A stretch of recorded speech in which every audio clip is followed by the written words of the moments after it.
एकनाथ शिंदेना भाजपने जेलमध्ये टाकण्याची धमकी दिली होती असं आदित्य ठाकरे यांनी म्हटलंय।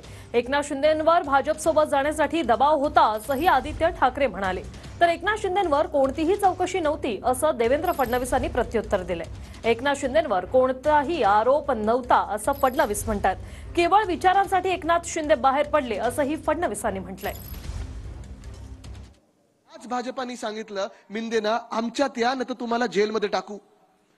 त्यांच्यावर धाडी पाडल्या गेल्या। मला आठवतं 20 मेला बिंदे वर्षा बंगल्यावर येऊन रडले होते की उद्धवजी मला वाचवा, मी तिथे दिल्लीत जाऊन नाटक करत आहे, मी त्यांना सांगत आहे मी येईन पण तुम्ही मला वाचवा, मला जेलमध्ये जायचं नाही, मला भाजप सोबत जायचंय, प्लीज सगळ्यांना आपण घेऊन भाजपमध्ये जाऊया।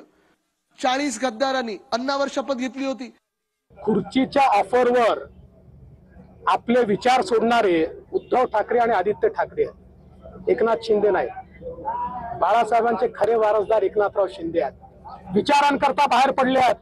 त्या ठिकाणी सत्ता पक्षातनं बाहेर आलेले एकनाथ शिंदे आहेत। एकनाथ शिंदेवर कुठली चौकशी नव्हती, कुठली ईडी त्यांच्या पाठीशी नव्हती, कोणीही त्यांच्या पाठीशी लागलेलं नव्हतं, कुठलाही त्यांच्यावर आरोप नव्हता। केवळ विचारांकरता ते बाहेर पडले आहेत। त्यामुळे ज्यांनी सत्तेकरता, खुर्चीकरता, पैशाकरता त्या ठिकाणी विचार सोडले, त्यांनी एकनाथ शिंदेंवर बोलू नये।